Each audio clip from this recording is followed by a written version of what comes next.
नमस्कार दोस्तों, आप सभी का बहुत बहुत स्वागत है उत्तर पाठशाला में। आई होप आप सभी लोग घर पर होंगे, सुरक्षित होंगे। तो आज है 7 अगस्त और आज हम करने वाले हैं 7 अगस्त से रिलेटेड सभी करंट अफेयर्स का डीपली डिस्कशन, जो आपके एग्जाम पर्पज से बहुत ज़्यादा इंपॉर्टेंट है। तो दोस्तों, आप ये वीडियो बहुत ध्यान से देखिएगा। लास्ट में मैं आपसे एक क्वेश्चन भी पूछूंगा जिसका आंसर आपको हमारे कमेंट बॉक्स में देना होगा। तो दोस्तों, अगर आपको ये वीडियो पसंद आती है तो वीडियो को लाइक करें, शेयर करें और हमारे चैनल उत्तर पाठशाला को सब्सक्राइब करें। आप बेल आइकॉन को जरूर प्रेस कीजिएगा दोस्तों, जिससे चैनल से रिलेटेड सभी नोटिफिकेशन आपको सबसे पहले मिल सकें। आप हमें ट्विटर, फेसबुक और इंस्टाग्राम पर ही फॉलो कर सकते हैं। हमारे सभी सोशल हैंडल्स के लिंक इस वीडियो के डिस्क्रिप्शन में दिए हुए हैं। चैनल से रिलेटेड किसी भी जानकारी के लिए या हमारे व्हाट्सएप ग्रुप में जुड़ने के लिए आप हमें हमारे इस व्हाट्सएप नंबर पर भी कांटेक्ट कर सकते हैं दोस्तों। तो हर संडे दोस्तों 11 बजे उत्तर पाठशाला आप लोगों के लिए एक रिविजनिंग प्लेटफॉर्म लेकर आता है, जिसमें हम पूरे वीक के करंट अफेयर्स पर आधारित एक क्विज ऑर्गेनाइज कराते हैं, जिसमें हम वीकली टॉप 50 क्वेश्चंस आप लोगों के लिए लेकर आते हैं। तो वीकली करंट अफेयर्स के रिवीजन के लिए संडे को 11 बजे आप उस क्विज में हिस्सा जरूर लीजिएगा दोस्तों। तो चलिए दोस्तों, शुरू करते हैं 7 अगस्त की इतिहास की महत्वपूर्ण घटनाओं के साथ। 7 अगस्त सन 1905 को भारतीय राष्ट्रीय कांग्रेस ने ब्रिटिश वस्तुओं के बहिष्कार का आह्वान किया था। 7 अगस्त 1941 को नोबेल पुरस्कार विजेता गुरुदेव रविंद्रनाथ टैगोर का निधन भी हुआ था। 4 अगस्त 1944 को पहले कैलकुलेटर के नाम पर 51 फीट लंबी, 8 फीट ऊंची और 5 टन वजन की एक विशाल मशीन का निर्माण किया गया था। 7 अगस्त 1960 को अफ्रीका महाद्वीप के देश आइवरी कोस्ट को फ्रांस के अधिकार से आजादी मिली थी दोस्तों। 7 अगस्त 1972 को युगांडा के नेता ईदी अमीन ने एशियाई मूल के लोगों को 90 दिन के भीतर देश छोड़कर चले जाने का आदेश दिया था। 7 अगस्त 1985 को गीत सेठी ने विश्व एमेच्योर बिलियर्ड्स चैंपियनशिप जीती थी। यह उपलब्धि हासिल करने वाले वह तीसरे भारतीय बने थे दोस्तों। और 7 अगस्त 1990 को अमेरिका ने सऊदी अरब में सेना तैनात कर ऑपरेशन डेजर्ट शील्ड शुरू किया था दोस्तों। तो ये थी 7 अगस्त की कुछ इतिहास की महत्वपूर्ण घटनाएं। अब शुरू करते हैं आज के करंट अफेयर्स। पहला करंट अफेयर है, डीएनएचडीडी ने लॉन्च किया ई ज्ञान मित्र मोबाइल ऐप। ये जो टर्म है डीएनएचडीडी, इसका मतलब है दोस्तों दादरा नगर हवेली और दमन और दीव। तो केंद्र शासित प्रदेश दादरा और नगर हवेली और दमन और दीव द्वारा ई ज्ञान मित्र मोबाइल एप्लीकेशन लॉन्च किया गया है। ऑनलाइन शिक्षा प्रदान करने के लिए ई ज्ञान मित्र मोबाइल ऐप लॉन्च किया गया है। दमन प्रशासन ने शिक्षा विभाग ई ज्ञान मित्र ऐप शुरू किया है, जो छात्रों और अभिभावकों के बीच बहुत ज्यादा लोकप्रिय हो रहा है दोस्तों। अब जो ई ज्ञान मित्र मोबाइल ऐप है वो क्या है, दादरा नगर हवेली और दमन और दीव ने। तो ये है दोस्तों मैप में दादरा नगर हवेली, जो है दोस्तों महाराष्ट्र और गुजरात के बॉर्डर पर, और ये है दोस्तों दमन और दीव, जो पड़ता है दोस्तों गुजरात में। बात करें केंद्र शासित प्रदेश दादरा नगर हवेली और दमन और दीव की, तो दादरा नगर हवेली और दमन और दीव पश्चिमी भारत में केंद्र शासित प्रदेश हैं, जिसकी स्थापना पहले के दादरा और नगर हवेली तथा दमन और दीव के विलय द्वारा हुई थी दोस्तों। यह 26 जनवरी 2020 से अस्तित्व में आया और इसकी राजधानी दमन में स्थित है। तो दादरा नगर हवेली और दमन और दीव को कब विलय किया गया? 26 जनवरी 2020 को दोस्तों। दादरा नगर हवेली की स्थापना हुई थी 26 जनवरी 2020 को और इसकी राजधानी है दोस्तों दमन।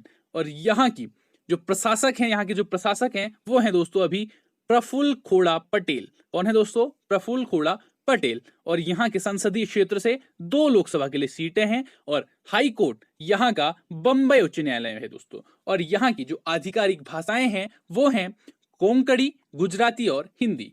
तो दमन और दीव दादरा नगर हवेली की जो आधिकारिक भाषाएं हैं वो हैं कोंकणी, गुजराती और हिंदी।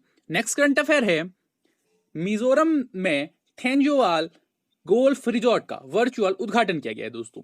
तो थेंजोवाल गोल्फ रिजॉर्ट परियोजना का उद्घाटन केंद्रीय संस्कृति और पर्यटन राज्य मंत्री श्री प्रहलाद सिंह पटेल ने किया है। यह परियोजना भारत सरकार के पर्यटन मंत्रालय की स्वदेश दर्शन योजना के तहत कार्यान्वित की गई है। थेंजोवल गोल्फ कोर्स भारतीय लोगों को उचित मूल्य पर गुणवत्तापूर्ण गोल्फ अनुभव और अंतर्राष्ट्रीय सुविधाएं प्रदान करेगा। कनाडा स्थित golf course architecture firm Graham cook and associates ने 105 एकड़ के कुल साइट क्षेत्र और 75 एकड़ के प्ले एरिया के साथ मिजोरम के थेंजोल में गोल्फ कोर्स का डिजाइन किया है। यह एक 18 होल गोल्फ कोर्स है जिसमें रेनबर्ड यूएसए द्वारा साझा फेयरवे और स्वचालित स्प्रिंकलर सिंचाई प्रणाली है, जिसमें अंतरराष्ट्रीय मानकों की भी सभी सुविधाएं हैं। दोस्तों, अब थेंजोवाल गोल्फ रिजॉर्ट का वर्चुअल उद्घाटन कहां किया गया है? मिजोरम में। तो ये है दोस्तों मैप में मिजोरम। बात करें मिजोरम की, तो मिजोरम भारत का एक उत्तर पूर्वी राज्य है। यहाँ की राजधानी आइजोल है। यह नाम मीजो मूल निवासियों के नाम और राम से लिया गया है, जिसका अर्थ है भूमि, और इस प्रकार मिजोरम का अर्थ है मिजोस की भूमि। उत्तर पूर्व क्षेत्र के भीतर यह सबसे दक्षिणी भूस्थिति वाला राज्य है, जो त्रिपुरा, असम और मणिपुर के 7 में से 3 राज्यों के साथ सीमा को साझा करता है। राज्य बांग्लादेश और म्यांमार के पड़ोसी देशों के साथ 722 किलोमीटर की सीमा भी साझा करता है। दोस्तों, तो मिजोरम का सबसे बड़ा शहर और राजधानी है दोस्तों आइजोल, और वहां की जो राजभाषा है वो है मीजो, अंग्रेजी और हिंदी। मिजोरम का गठन किया गया था दोस्तों 20 फरवरी 1987 को, और वहां के अभी राज्यपाल हैं PS श्रीधरन पिल्लई, और वहां के मुख्यमंत्री हैं जोरामथंगा। कौन है दोस्तों? जोरामथंगा। अब यहाँ की विधानसभा में 40 सीटें हैं, और यहाँ से राज्यसभा और लोकसभा दोनों के लिए दोस्तों एक एक सीट है। और यहाँ की उच्च न्यायालय कहाँ है? वो उच्च न्यायालय है दोस्तों गुवाहाटी उच्च न्यायालय। नेक्स्ट करंट अफेयर है, एक्सिस बैंक ने स्वचालित वॉइस असिस्टेंट AXAA लॉन्च किया है। तो निजी क्षेत्र के ऋणदाता एक्सिस बैंक ने एक automatic voice assistant AXAA launch किया है। AXAA एक artificial intelligence powered conversational voice BOT है। ऑटोमेटेड वॉइस असिस्टेंट एक ह्यूमनॉइड की तरह काम करेगा, और इसमें पारंपरिक interactive voice response IVR system से ग्राहकों के अनुभव के प्रतिमान को बदलने की क्षमता है। AXAA एक artificial intelligence powered conversational voice BOT अंग्रेजी, हिंदी और इंग्लिश में बातचीत कर सकता है। इसमें प्रतिदिन 1 लाख ग्राहक प्रश्नों और अनुरोधों के जवाब देने की क्षमता है, इसलिए यह उनके प्रश्नों, इसके कॉन्टेक्स्ट और कॉल के इरादे की गहन समझ को सक्षम करके ग्राहक अनुभव को बेहतर बनाएगा। अब AXAA स्वचालित वॉइस असिस्टेंट को किसने लॉन्च किया है? एक्सिस बैंक ने। बात करें एक्सिस बैंक की, तो एक्सिस बैंक भारत का एक प्रमुख निजी क्षेत्र का बैंक है। निजी क्षेत्र में बैंकों की स्थापना पर भारत सरकार की अनुज्ञा के बाद 1994 यानी कि अपने कामकाज की शुरुआत के बाद से निजी क्षेत्र के नए बैंकों में एक्सिस बैंक पहला था।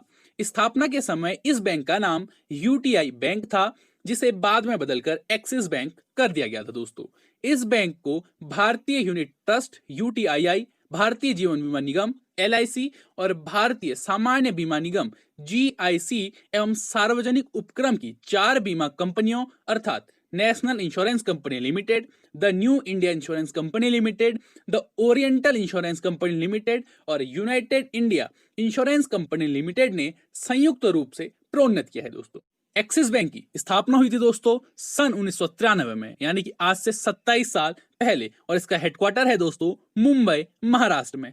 इसकी यानी कि एक्सिस बैंक की अभी 4800 ब्रांच हैं दोस्तों, और इसके अभी चेयरमैन हैं राकेश मखीजा, और इसके अभी MD और CEO हैं अमिताभ चौधरी। तो एक्सिस बैंक के MD और CEO कौन है? Amitabh Chaudhary. Next current affair है, जम्मू कश्मीर के उपराज्यपाल मुर्मू ने अपने पद से इस्तीफा दे दिया है। तो जम्मू कश्मीर के उपराज्यपाल गिरीश चंद्र मुर्मू ने अपने पद से इस्तीफा दे दिया है। मुर्मू ने अनुच्छेद 370 हटाने की पहली वर्षगांठ पर इस्तीफा दिया है दोस्तों, जिससे तत्कालीन राज्य का विशेष दर्जा प्राप्त हो गया था। मुर्मू ने केंद्र सरकार को अपना त्यागपत्र सौंपा है। सूत्रों के अनुसार मुर्मू को नया नियंत्रक और महालेखा परीक्षक CAG कैग नियुक्त किए जाने की संभावना जताई जा रही है। वह कैग प्रमुख के रूप में राजीव महर्षि का स्थान लेंगे। तो ये थे जम्मू कश्मीर के उपराज्यपाल गिरीश चंद्र मुर्मू। तो मुर्मू ने आधिकारिक तौर पर जम्मू कश्मीर पुनर्गठन अधिनियम 2019 के तहत 31 अक्टूबर 2019 को जम्मू कश्मीर केंद्र शासित प्रदेश के पहले उपराज्यपाल के रूप में कार्यभार संभाला था। अब बात करें गिरीश चंद्र मुर्मू की, तो गिरीश चंद्र मुर्मू 1985 बैच के भारतीय प्रशासनिक सेवा के गुजरात कैडर के अधिकारी हैं। उन्होंने केंद्र शासित प्रदेश का पहला उपराज्यपाल नियुक्त किए जाने से पहले वित्त मंत्री में व्यय सचिव के पद पर भी वो कार्य कर चुके हैं दोस्तों। इसके अलावा उन्होंने गुजरात के मुख्यमंत्री के रूप में अपने कार्यकाल के दौरान PM नरेंद्र मोदी के प्रमुख सचिव के रूप में भी कार्य किया है। अब गिरीश चंद्र मुर्मू ने जम्मू कश्मीर के उपराज्यपाल के पद से इस्तीफा दिया है, तो अब उनकी जगह पे नई नियुक्ति की गई है दोस्तों। तो गिरीश चंद्र मुर्मू की जगह पे अब राष्ट्रपति रामनाथ कोविंद द्वारा पूर्व केंद्रीय मंत्री मनोज सिन्हा को जम्मू कश्मीर का नया उपराज्यपाल नियुक्त किया गया है। तो ये हैं दोस्तों मनोज सिन्हा, जिन्हें गिरीश चंद्र मुर्मू की जगह पे नया जम्मू कश्मीर का उपराज्यपाल नियुक्त किया गया है। मनोज सिन्हा की नियुक्ति इस पद से इस्तीफा देने वाले गिरीश चंद्र मुर्मू के स्थान पर की गई है। मुर्मू का इस्तीफा राष्ट्रपति द्वारा स्वीकार करने के बाद यह घोषणा की गई है। बात करें मनोज सिन्हा की, तो सिन्हा ने लोकसभा में 3 बार पूर्वी उत्तर प्रदेश के गाजीपुर संसदीय क्षेत्र का प्रतिनिधित्व किया है। इसके अलावा सिन्हा रेल राज्य मंत्री के रूप में भी उन्होंने काम किया है। अब ये कहां के नए उपराज्यपाल नियुक्त किए गए हैं, तो ये किए गए हैं जम्मू और कश्मीर के। तो ये है दोस्तों मैप में जम्मू और कश्मीर। बात करें जम्मू और कश्मीर की, तो जम्मू और कश्मीर 5 अगस्त 2019 तक भारत का एक राज्य था, जिसे अगस्त 2019 में द्विविभाजित कर जम्मू और कश्मीर एवं लद्दाख नामक 2 केंद्र शासित प्रदेश के रूप में स्थापित कर दिया गया। यह राज्य पूर्वतः ब्रिटिश भारत में जम्मू और कश्मीर रियासत नामक शाही रियासत हुआ करता था। इस राज्य का क्षेत्र भारत के विभाजन के बाद से ही भारत, पाकिस्तान और चीन के बीच विवादित रहा है, जिसमें से तीनों ही पूर्व रियासत के विभिन्न हिस्सों पर आज भी नियंत्रण रखते हैं। जम्मू और कश्मीर हिमालय पर्वत श्रृंखला के सबसे ऊंचे हिस्सों में स्थित है और इसे अपनी प्राकृतिक सौंदर्य एवं संसाधनों के लिए जाना जाता है। साथ ही कश्मीर घाटी और लद्दाख का इलाका अपनी विशिष्ट संस्कृति के लिए जाना जाता है। यहाँ स्थित वैष्णो देवी तथा अमरनाथ की गुफाएं हिंदुओं के अत्यंत महत्वपूर्ण तीर्थ का केंद्र माना जाता है दोस्तों। नेक्स्ट करंट अफेयर है, छत्तीसगढ़ सरकार ने तेंदुपत्ता संग्राहकों के लिए सामाजिक सुरक्षा योजना का शुभारंभ किया है। तो छत्तीसगढ़ के मुख्यमंत्री भूपेश बघेल द्वारा राज्य में तेंदुपत्ता संग्राहकों के लिए एक सामाजिक सुरक्षा योजना शहीद महेंद्र कर्मा तेंदुपत्ता संघर्ष समाज सुरक्षा योजना की शुरुआत की गई है। तेंदू के पत्ते बीड़ी बनाने के लिए इस्तेमाल होने वाली बीड़ी पर लपेटी हुई पत्ती जो होती है उसे तेंदुपत्ता कहा जाता है। राज्य के वनवासियों द्वारा एकत्र की जाती है और जिसे बाद राज्य सरकार द्वारा खरीदा जाता है। कांग्रेस नेता महेंद्र कर्मा के नाम पर तैयार की गई इस योजना का उद्घाटन उनकी जयंती के अवसर पर किया गया है। अब जो तेंदुपत्ता सामाजिक सुरक्षा योजना शुरू की गई है वो किनके नाम पर की गई है? कांग्रेस नेता महेंद्र कर्मा के नाम पर, जिन्हें उनकी जयंती पर उद्घाटन किया गया है। तो बात करें महेंद्र कर्मा के बारे में, तो महेंद्र कर्मा जिन्हें नक्सलियों के खिलाफ अपने कड़े रुख के लिए बस्तर टाइगर के नाम से जाना जाता था, वे कांग्रेस के वरिष्ठ नेताओं सहित उन 29 लोगों में शामिल थे जिनकी 25 मई 2013 को बस्तर जिले के झीरम घाटी में नक्सलियों द्वारा किए गए एक हमले में हत्या कर दी गई थी। अब ये योजना कहां शुरू की गई है? छत्तीसगढ़ में। तो ये है दोस्तों मैप में छत्तीसगढ़। बात करें छत्तीसगढ़ की, तो छत्तीसगढ़ भारत का एक राज्य है। इसका गठन 1 नवंबर 2000 को हुआ था और यह भारत का 26वां राज्य है। यह पहले मध्य प्रदेश के अंतर्गत था। डॉक्टर हीरालाल के अनुसार छत्तीसगढ़ छत्तीसगढ़ का अपभ्रंश हो सकता है। कहते हैं किसी समय इस क्षेत्र में छत्तीसगढ़ हुआ करते थे, इसलिए इसका नाम छत्तीसगढ़ पड़ा, किंतु गढ़ों की संख्या में वृद्धि हो जाने पर भी नाम में कोई परिवर्तन नहीं हुआ। छत्तीसगढ़ भारत का एक ऐसा राज्य है जिसे महतारी यानी कि मां का दर्जा दिया गया है। भारत में 2 क्षेत्र ऐसे हैं जिनका नाम विशेष कारणों से बदला गया है। एक तो मगध जो बौद्ध विहारों की अधिकता के कारण बिहार बन गया, और दूसरा दक्षिण कौशल जो छत्तीसगढ़ों को अपने में समाहित रखने के कारण छत्तीसगढ़ बन गया। किंतु ये दोनों ही क्षेत्र अत्यंत प्राचीन काल से ही भारत को गौरवान्वित करते रहे हैं। छत्तीसगढ़ तो वैदिक और पौराणिक काल से ही विभिन्न संस्कृतियों के विकास का केंद्र रहा है। यहाँ के प्राचीन मंदिर तथा उनके भग्नावशेषों इंगित करते हैं कि यहाँ पर वैष्णव, शैव, शाक्त, बौद्ध संस्कृतियों का विभिन्न कालों में प्रभाव रहा। एक संसाधन संपन्न राज्य, यह देश के लिए बिजली और इस्पात का एक स्रोत है, जिसका उत्पादन कुल स्टील में 15% है। छत्तीसगढ़ भारत में सबसे तेजी से विकसित राज्यों में से एक है दोस्तों। छत्तीसगढ़ की राजधानी है दोस्तों रायपुर, जिसे नया रायपुर अटल नगर भी कहा जाता है। और वहां का सबसे बड़ा नगर भी कौन सा है? रायपुर। यहाँ की राजभाषा है दोस्तों हिंदी और छत्तीसगढ़ी। इसका गठन हुआ था दोस्तों 1 नवंबर सन 2000 को। और यहाँ के राज्यपाल हैं अनुसुईया उइके, और यहाँ के मुख्यमंत्री हैं भूपेश बघेल। यहाँ की विधानसभा में 90 सीटें हैं दोस्तों, और यहाँ से राज्यसभा के लिए 5 सीटें और लोकसभा के लिए यहाँ से 11 सीटें हैं दोस्तों। यहाँ का जो उच्च न्यायालय है वो स्थित है दोस्तों बिलासपुर में। नेक्स्ट करंट अफेयर है, सेबी के अध्यक्ष के तौर पर 18 महीनों और आगे बढ़ाया गया है अजय त्यागी का कार्यकाल। तो ये हैं अजय त्यागी, जिनका कार्यकाल 18 महीने और आगे बढ़ा दिया गया है। तो कार्मिक मंत्रालय के अनुसार बाजार नियामक सेबी के अध्यक्ष के रूप में अजय त्यागी के कार्यकाल को 18 महीनों के लिए और आगे बढ़ा दिया गया है। प्रधानमंत्री नरेंद्र मोदी की अध्यक्षता वाली मंत्रिमंडल की नियुक्ति समिति ने त्यागी के कार्यकाल को 18 महीने यानी 1 सितंबर 2020 से 18 फरवरी 2020 तक बढ़ाने की मंजूरी दे दी है। बात करें अजय त्यागी की, तो अजय त्यागी 1984 बैच के IAS अधिकारी हैं, जिन्हें मार्च 2017 को सेबी के अध्यक्ष के रूप में 3 साल के लिए नियुक्त किया गया था। इससे पहले उनके कार्यकाल को मार्च में अगस्त तक 6 महीने के लिए विस्तार दिया गया था दोस्तों। अब अजय त्यागी के किसके अध्यक्ष के रूप में 18 महीने का कार्यकाल बढ़ाया गया है? सेबी की। तो बात करें सेबी की, तो भारतीय प्रतिभूति और विनिमय बोर्ड सेबी भारत में प्रतिभूति और वित्त का नियामक बोर्ड है। इसकी स्थापना हुई थी दोस्तों 12 अप्रैल 1988 को। सेबी अधिनियम 1992 के तहत वैधानिक मान्यता इसे 30 जनवरी 1992 को मिली थी। सेबी का मुख्यालय मुंबई में बांद्रा कुर्ला परिसर के व्यावसायिक जिले में है, और क्रमशः नई दिल्ली, कोलकाता, चेन्नई और अहमदाबाद में उत्तर, पूर्वी, दक्षिणी और पश्चिमी क्षेत्रीय कार्यालय हैं। इसकी स्थापना दोस्तों 12 अप्रैल 1988 को हुई थी, और इसके मुख्यालय है दोस्तों मुंबई, महाराष्ट्र में। और इसके अभी अध्यक्ष, जिनके 18 महीने के कार्यकाल को बढ़ा दिया गया है, वो है दोस्तों Ajay Tyagi. Next current affair है, यतीश यादव ने रॉ a history of India's covert operations नामक पुस्तक लिखी है दोस्तों। तो जो यतीश यादव हैं, उन्होंने कौन सी पुस्तक लिखी है? रॉ a history of India's covert operations. तो जांच पड़ताल करने वाले पत्रकार और लेखक यतीश यादव द्वारा रॉ a history of India's covert operation शीर्षक पुस्तक लिखी गई है।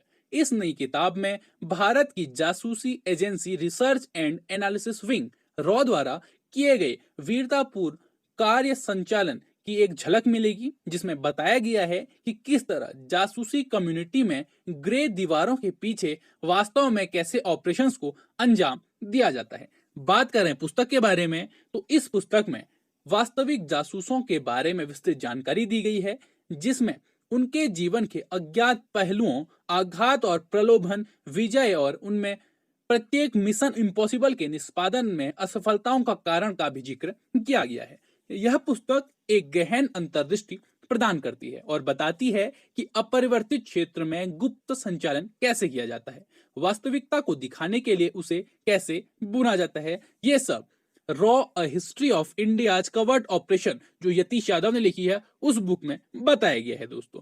अब ये बुक लिखी गई है रॉ के ऊपर। तो बात करें research and analysis wing raw की, तो रॉ जिसके संस्थापक महान स्पाई मास्टर रामेश्वर नाथ काऊ थे, ने इसकी स्थापना 1967 में 1962 के भारत चीन सीमा युद्ध और 1965 के भारत पाकिस्तान युद्ध के दौरान पहचानी गई इंटेलिजेंस की आवश्यकता को पूरा करने के लिए किया गया था दोस्तों। रॉ के अभी प्रमुख हैं सामंत गोयल और रॉ का मुख्यालय है दोस्तों नई दिल्ली में। और रॉ की स्थापना हुई थी 21 सितंबर 1968 को। कब हुई थी दोस्तों? 21 सितंबर 1968 को। अब बात करते हैं हमारे पिछली वीडियो के क्वेश्चन की। हमारी पिछली वीडियो का क्वेश्चन था, भारत सरकार ने आईपीएल 2020 को कहां आयोजित करने की मंजूरी दी है? तो इसका सही उत्तर है दोस्तों ऑप्शन नंबर बी, संयुक्त अरब अमीरात। तो जी हाँ दोस्तों, भारत सरकार ने आईपीएल 2020 को संयुक्त अरब अमीरात में आयोजित करने की मंजूरी दे दी है। और इसके सही उत्तर देने वाले के नाम हैं डी सौ, मनीष ममगई, साक्षी आर्या और गीता पंत। अब बात करते हैं हमारे आज के वीडियो क्वेश्चन की। हमारी आज की वीडियो क्वेश्चन है, किस दिन को हिरोशिमा दिवस के नाम से जाना जाता है? आपके ऑप्शन है 5 अगस्त, 6 अगस्त, 7 अगस्त और 8 अगस्त। तो हिरोशिमा दिवस के बारे में आपको जितना कुछ भी पता हो वो आप हमारे कमेंट बॉक्स में कमेंट करेंगे दोस्तों। That's all for today. Thank you. Till next video.